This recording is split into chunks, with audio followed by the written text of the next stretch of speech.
Ricardo Goulart, contratação de luxo a banco de reservas. Contratado com o status de estrela, Ricardo Goulart vive uma fase no Santos. O camisa 10 está a 3 partidas sem sair do banco de reservas. O meia não foi chamado para entrar nas partidas contra o Bragantino e Corinthians pelo Brasileirão e no clássico contra o rival alvinegro na Copa do Brasil. A última partida de Ricardo Goulart foi contra o Juventude, fora de casa, pela 12ª rodada do Campeonato Brasileiro. O jogador começou a partida como titular, mas foi substituído no segundo tempo, dando lugar a Marcos Leonardo, autor do gol da vitória. A comissão técnica do Santos tenta minimizar a situação. Após o empate com o Corinthians no último sábado, o auxiliar do técnico Fabian Bustos, Lucas Ochandorena, foi questionado sobre a situação de Goulart, mas preferiu descartar o profissionalismo do atleta. Boa noite. Ricardo Goulart é um jogador muito importante para o grupo, um profissional 100%, que se brinda estando fuera o estando dentro siempre al 100. Simplemente a veces son cuestiones tácticas de acuerdo al partido, pero hay que rescatar que Ricardo es un profesional 100%, muy importante para el grupo, muy importante, y que seguramente cuando le toque jugar lo va a hacer de la mejor manera. Nos últimos jogos, Ricardo Goulart acabou chamando a atenção por receber um cartão amarelo quando estava no banco de reservas por reclamação na partida contra o Bragantino na Vila Belmiro pela 13ª rodada do Campeonato Brasileiro. Além disso, o camisa 10 enfrenta um longo jejum de gols. Após começar a temporada sendo decisivo e auxiliando o Santos tanto na Copa do Brasil quanto no Campeonato Paulista, o jogador não balança as redes desde o jogo contra o Água Santa, em 19 de março, na última rodada da primeira fase do Paulistão. Goulart até esteve perto de encerrar a série, mas tem parado na trave e nos goleiros adversários. Em algumas partidas, o atleta chegou a ser vaiado por torcedores. Após a vitória contra o União La Calera, onde foi eleito pelos organizadores da Copa Sul-Americana como melhor em campo, o meia atacante desabafou. Boa noite. Futebol brasileiro ou mundial tem memória muito curta. 5 meses atrás estava brigando para não cair no Paulista, me destaquei e eu era o melhor. Começou o Campeonato Brasileiro, outras competições, infelizmente a bola não está entrando, mas nunca deixei de trabalhar arduamente todos os dias. O professor me conhece do profissionalismo que eu sou. Se eu não fosse tão profissional assim, talvez as coisas ficariam mais difíceis mentalmente para mim. Mas graças a Deus, Deus está me dando paz, tenho uma boa família. Estou trabalhando num ambiente que me dá confiança. E agora, relação com a torcida, respeito. Eles pagam ingresso, eles têm direito de torcer, gritar, xingar. Mas pode ter certeza que a minha intenção é sempre ajudar o Santos, fazer o meu melhor. E hoje, estou sendo recompensado com um prêmio melhor da partida por aqueles que têm olhar crítico a futebol. Aqueles que entendem e fazem uma votação através de 28 jogadores dentro do campo, 26. E eu fico muito feliz e dar os parabéns para a equipe, para o Barbosa, que foi decisivo. E então agora é dar sequência, porque foi uma partida muito difícil e agora é descansar porque tem Campeonato Brasileiro. A próxima partida do Peixe será na quarta-feira, às 21h30, contra o Deportivo Táchira, na Venezuela, pela ida das oitavas de final da Copa Sul-Americana. O Santos já sabia da necessidade de reforços, mas a pressão após a derrota por 4-0 para o Corinthians, pela ida das oitavas de final da Copa do Brasil, faz o clube querer intensificar as negociações nos próximos dias. A janela internacional de transferências reabre em 18 de julho. O Peixe contratou 9 reforços em 2022, 4 no começo do ano, Eduardo Bauerman, Auro, Bruno Oliveira e Ricardo Goulart, e 5 depois do Campeonato Paulista, Maicon, William Maranhão, Rodrigo Fernandes, Johan Júlio e Brian Gulo. As prioridades agora são lateral direito, meio-campista e atacante de velocidade. Das 5 contratações anunciadas depois da chegada de Fabian Bustos, 2 foram indicações diretas do técnico, Johan Júlio e Brian Gulo. Depois de fazer carreira no futebol equatoriano, o argentino fez força para contar com a dupla, e ambos estão longe de agradar o torcedor santista. Maicon foi sugerido pelo departamento de futebol, enquanto William Maranhão e Rodrigo Fernandes chegaram via análise do mercado. Todos tiveram a aprovação de Bustos e do departamento de avaliação de desempenho, mas apenas Júlio e Angulo foram pedidos do técnico. Maicon e Fernandes são titulares, enquanto o Maranhão tem tido dificuldades até por vaga no banco de reservas. Diante da última leva de reforços, em que somente Maicon e Fernandes se firmaram até agora, o Santos adota cautela ainda maior no mercado. Com pouco dinheiro e margem de erro menor, a ideia é tomar uma decisão técnica.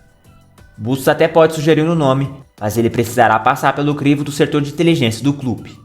A prioridade será a busca por jogadores prospectados pelos analistas. O Santos venceu apenas um dos últimos 9 jogos e vê Fabian Bustos balançar no cargo.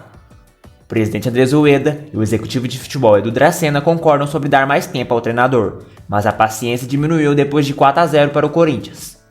Dracena, para finalizar, a gente falando de responsabilidade, né? Você é executivo de futebol, a gente precisa te perguntar. Claro. Qual é a responsabilidade do treinador nessa derrota em específico e nos últimos jogos do Santos para essa sequência que vai ter agora com jogos decisivos, como a gente vinha falando? Cara, a responsabilidade, como eu falei, é de todos. A responsabilidade dele tá aqui é minha e de escalar é dele, do treinador. Então, como eu falei, cada um saber o que fez e o que pode fazer. Então, eu falei, sábado temos a possibilidade novamente contra esse mesmo adversário de dar a volta por cima e ganhar. Num campeonato totalmente diferente, que é um brasileiro. Agora, quem vier para cá, tem que vir com outra postura, com uma outra atitude, para que a gente não passe o que a gente passou hoje. Perder um clássico já é duro. Imagine um clássico de 4-0 com placar vantajado. Cara, isso aí impacta em todos nós, né? E eu falei, e aqui quem vai vir jogar sábado tem que vir com faca nos dentes para que a gente consiga a vitória. Certo. Sem grandes recursos financeiros, erros recentes e permanência incerta da comissão técnica, o Santos gastará o que tem em quem for bem avaliado por todas as áreas e não apenas por Bustos. Não há nenhuma negociação avançada no momento. Dupla do Barcelona de Guayaquil. Além de Johan Júlio e Brian Angulo, Bustos sugeriu 2 reforços na sua chegada. O lateral direito Byron Castilho e o atacante Emmanuel Martínez. Ambos trabalharam com o treinador no Barcelona de Guayaquil. O Santos tentou, sem sucesso, contratar os dois em março. Mais recentemente, Byron foi oferecido, mas o custo alto e o processo na FIFA por suposta adulteração de nacionalidade fizeram o peixe recuar. O ala foi anunciado pelo León, do México. Já Martínez ainda está em pauta. O atacante argentino é uma indicação de Fabian Bustos, mas também é muito bem avaliado pelo Departamento de Análise de Desempenho. Os valores envolvidos são altos e o Santos só irá avançar se o Barcelona acertar um empréstimo ou pagamento parcelado. Saídas. O Santos vai ao mercado por reforços, mas deve fazer pelo menos uma grande venda na janela. Andrés Ueda e Edu Dracena não escondem a necessidade de fazer dinheiro para manter as contas em dia. A prioridade é lucrar com atletas sem status de titular absoluto, como são os casos de Kaique, Felipe Jonathan e Lucas Braga. As principais sondagens, porém, são para os meninos da Vila, Ângelo e Marcos Leonardo. E a gente vai ter que fazer, como você falou, o clube vai ter venda de jogadores. Infelizmente, num clube brasileiro, a gente vai viver de vendas de atletas, né? Então, como o presidente falou, colocou aí 70 e poucos milhões aí, a gente vai ter que ter. Infelizmente, vai ter que vender algum jogador, o torcedor vai ficar bravo comigo, vai me xingar, vai fazer, mas infelizmente vai ter que fazer, mas vai fazer de uma forma que seja boa para o clube. Se não for boa para o clube, também não vai fazer, né? A gente vai vender jogadores que a gente acha que vai resolver o nosso problema, não que vai vir pingadinho e aqui não vai resolver. Então é preferível a gente pegar o jogador e ficar com ele aqui e tentar vender mais para frente, ou senão vai vender ele do preço que o clube acha que é justo.